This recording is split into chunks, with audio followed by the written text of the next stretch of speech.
Hey guys, I'm gonna analyze a bit this game between Joel and I that we played on last Sunday for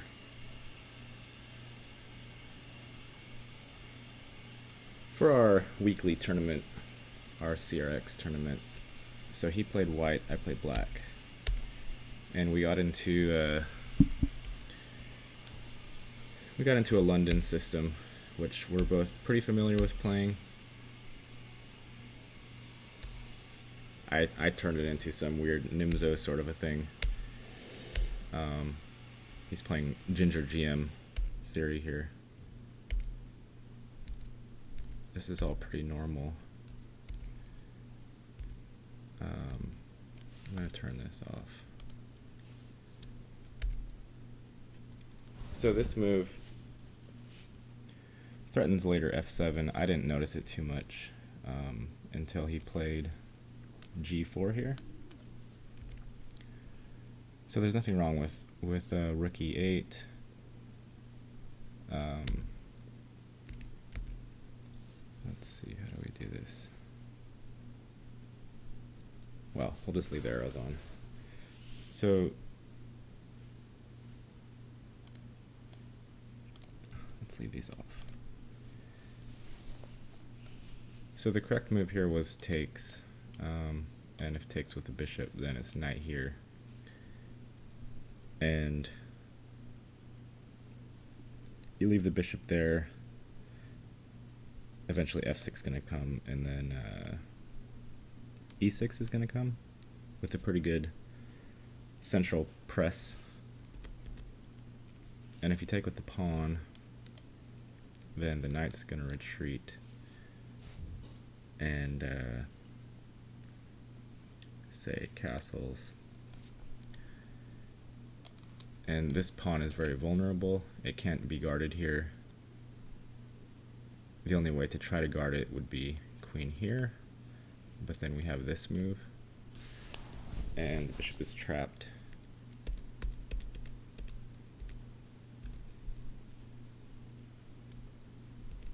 So after g4, the correct move was knight takes, and g4 was actually noted as a mistake by the engine.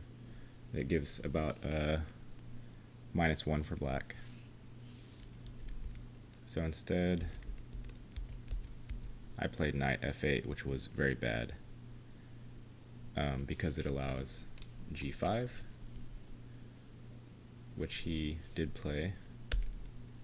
And this was a sort of critical point in the game.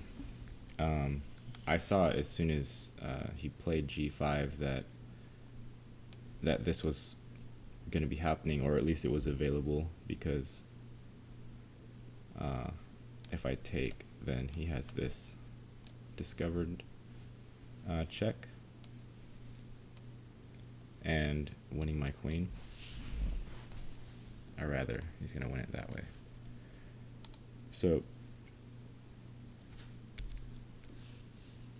I played knight into e4. I didn't really have much else to do. And again, this is the correct move.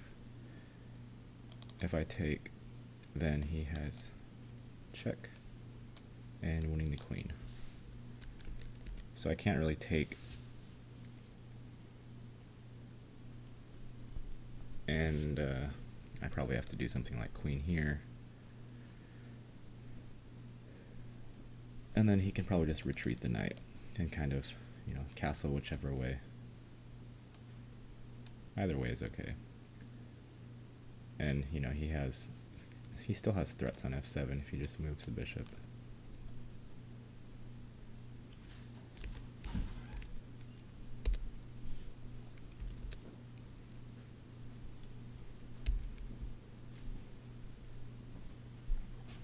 So he missed f7,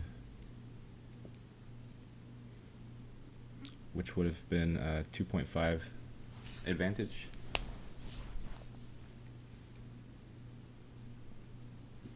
And it would have been a very, very difficult game to hold after that, even though I probably would have tried. So instead he took on e4, takes, and instead of winning the f7 pawn, he won the e4 pawn.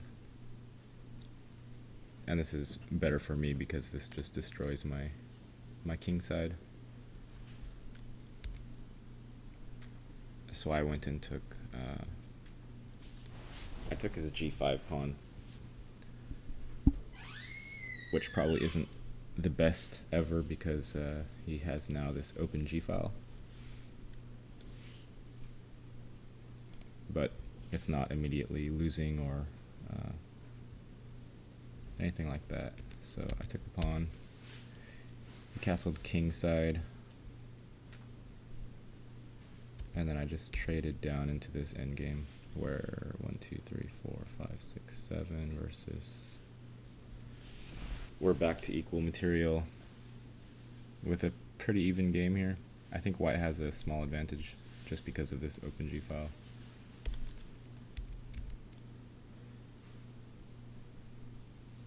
So I had to guard f7. And he's getting ready to try to checkmate me on g7. So I kick the knight and defend g7 at the same time. Knight back to d3. And now it's just kind of like a normal endgame. Although I would say my king is maybe a bit less safe. Takes, takes.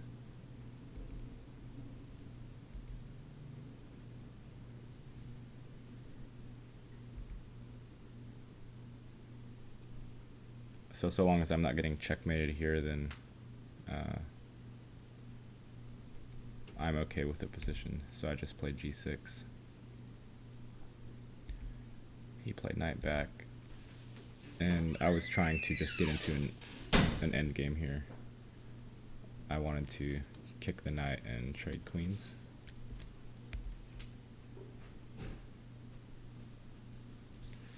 And now I also have this open b file, which could be of use later.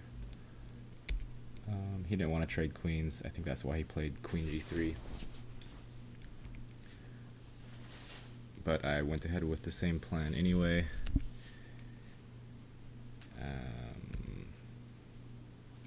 C4 just puts a little more clamp on the king side. It looks scary, but I don't think it actually does too much.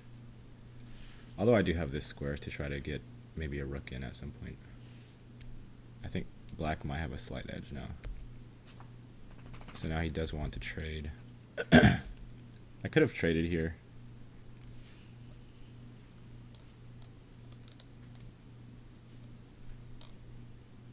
Maybe rook in here.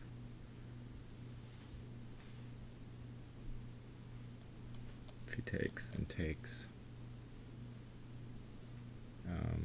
I want to get this move and just have this massive pawn chain. So he might try to play e4 to stop that.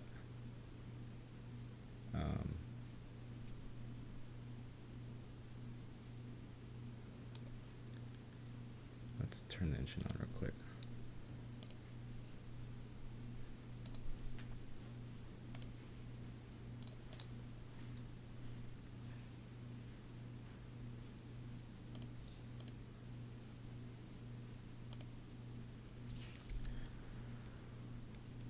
So this is saying this is an advantage for him, so I probably don't want to go into d3. Where'd the game go?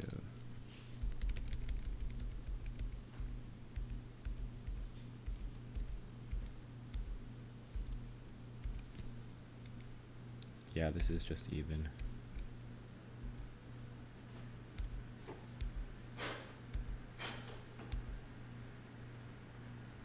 Huh, this is saying a -2 advantage for black. Ah, queen a4.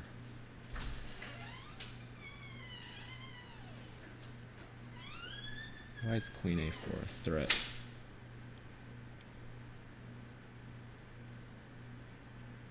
Oh, because we can't guard here, because it's a double attack on the rook. That's why queen a4 is a threat. I missed that.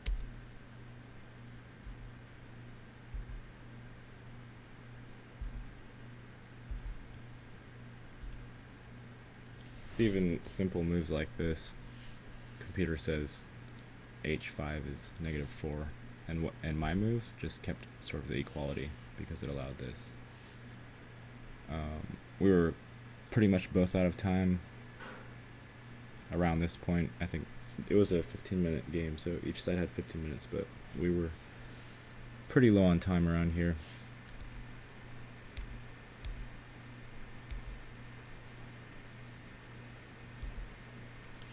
And this is the end of what he recorded.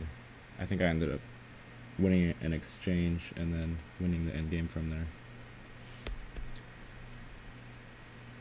So I thought maybe he had a big advantage just out of the opening, but apparently this is just pretty normal.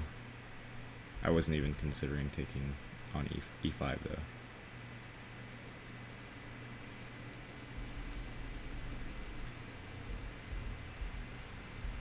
It does look a little scary though once queen comes to f3, because you can just imagine all this stuff happening.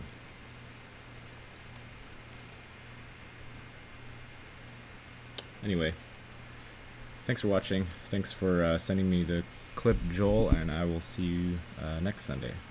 Alright, bye.